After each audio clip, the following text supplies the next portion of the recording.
ሰላም ሰላም የተከበራችሁ እና የተወደዳችሁ ውድ የቻናሌ ቤተሰቦች እንዴት ናችሁ? ሁሉ ሰላም ሁሉ መልካም። ዮናስ ነኝ። እንግዲህ እንደምታስታውሱት ከዚህ በፊት የ6ኛ ክፍል እና የ8ኛ ክፍል ሚኒስትሪ ጥያቄዎችን እየሰራው የተለያዩ ጥያቄዎችን ልጆችን በማሰራት ልጆቹ እንግዲህ ተፈትነው 8ኛ ክፍል ባለፈው ሳምንት ተፈትነው ጨርሰዋል። ዛሬ ደግሞ 6ኛ ክፍል የመጨረሻውን ፈተና ዛሬ የሚወስዱበት ይሆናል። እንግዲህ ውድ ቤተሰብ አሁን ክረምት ነው። ልጆች እንግዲህ እረፍት ላይ የሚሆኑበት ወቅት ነው። ይህንን አስመልክቶ ደግሞ እንግዲህ የተለያዩ ትምህርቶችን አሁንም በዚህ ክረምት ለመስጠት አቅጃለሁ ማለት ነው። ዛሬ አንድ ብዬ ጀምሬያለሁ ማለት ነው። በዚህ ክረምት እንግዲህ የምሰጣቸው ትምህርቶችም የመጀመሪያው ስፖክን እንግሊሽ ይሆናል። ሁለተኛው ደግሞ ማትስ በተለያየ ግሬድ ሌቭል ላይ ላላችሁ እለቃለሁ ማለት ነው። ለ9ኛ ክፍል፣ ለ10ኛ ክፍል፣ ለ11ኛ ክፍል፣ ለ12ኛ ክፍል እንዲሁም ፊዚክስን ጨምሮ ማለት ነው።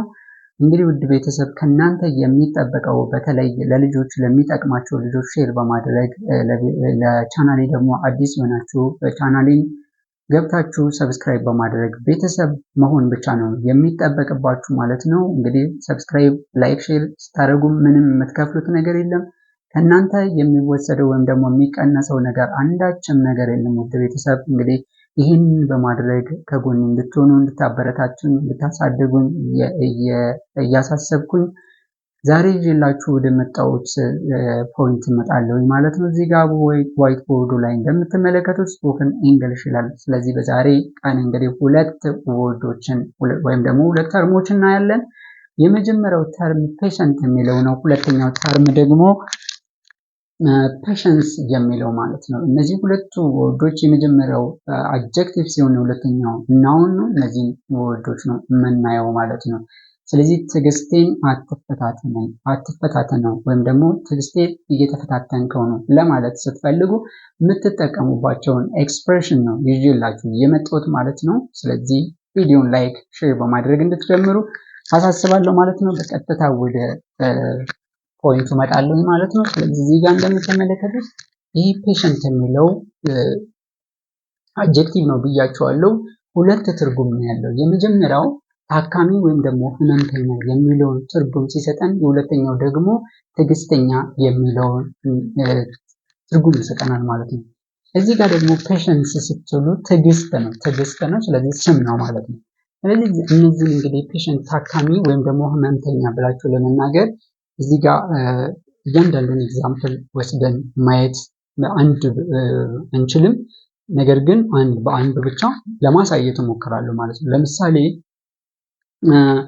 እሱ ታካሚ ነው ለማለት ስትፈልጉ is a patient ትላላችሁ ማለት ነው። is a patient እሷ ታካሚ ነች ለማለት ደግሞ she is a patient። ስለዚህ ሰብጀክት verb agreementን አስተካክላችሁ ብቻ መጠቀም ነው ማለት ነው። she is a patient፣ we are a patient፣ we are patient፣ we are patient፣ she is a patient፣ he is a patient፣ I'm patient፣ they are patient፣ we are patient፣ you are patient።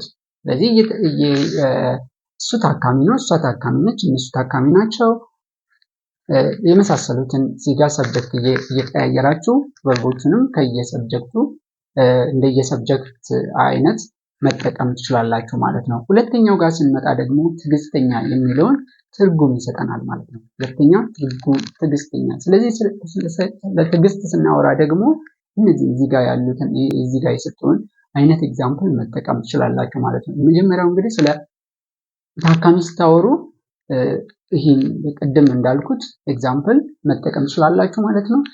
አሁን ስለ ትዕግስተኛ ሰው ደግሞ ስታወሩ እኔ ትዕግስተኛ ነኝ ለማለት ስትፈልጉ ወይም ደግሞ እሷ ትዕግስተኛ ነች ወይም ደግሞ እኛ ትዕግስተኞች ነን ወይም ደግሞ እነሱ ትዕግስተኞች ናቸው ለማለት just እንደቀደሙ ሰብጀክቱን በመቀያየር መጠቀም ትችላላችሁ ማለት ነው። so you can say I am patient፣ I am patient፣ I am patient ትዕግስተኛ ነኝ፣ I am patient ትዕግስተኛ ነች፣ she is patient፣ she is patient ትዕግስተኛ ናቸው፣ they are patient ትዕግስተኛ ነን፣ we are patient right። እየቀያየራችሁ ብቻ መጠቀምስ very easy ማለት ነው። very easy so በእነዚህ ተቃራኒ ደግሞ አሁን ለምሳሌ ትዕግስተኛ በሚለው ደግሞ ተቃራኒው ምንድነው?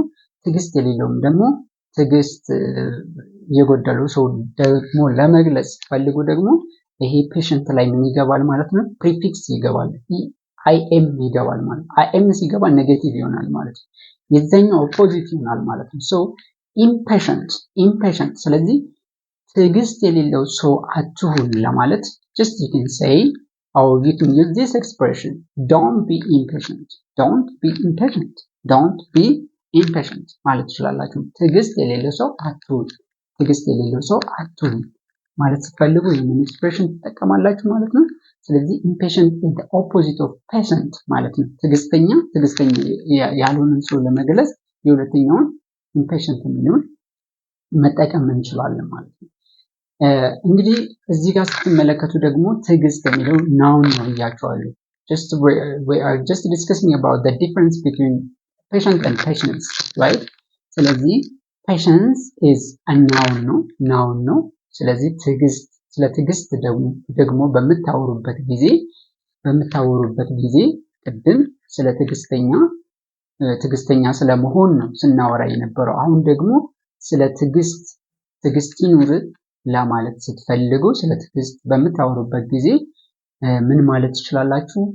have patience ትዕግስት ይኑር። have patience ትዕግስት ይኑርሽ፣ ትዕግስት ይኑራችሁ። have patience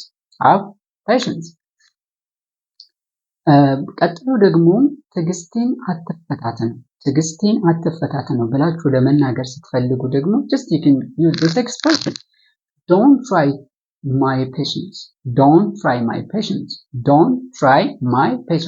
ትዕግስቴን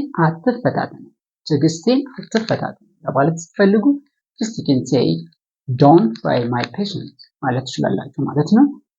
ትዕግስቴ አልቋል። አንዳንዴ እንግዲህ በጣም ታግሰን ሲበቃን ትዕግስታችን ያልቃል። በዛ ጊዜ ደግሞ ትዕግስቴ አልቋል ብላችሁ ለመናገር just you can use this expression, I am out of patience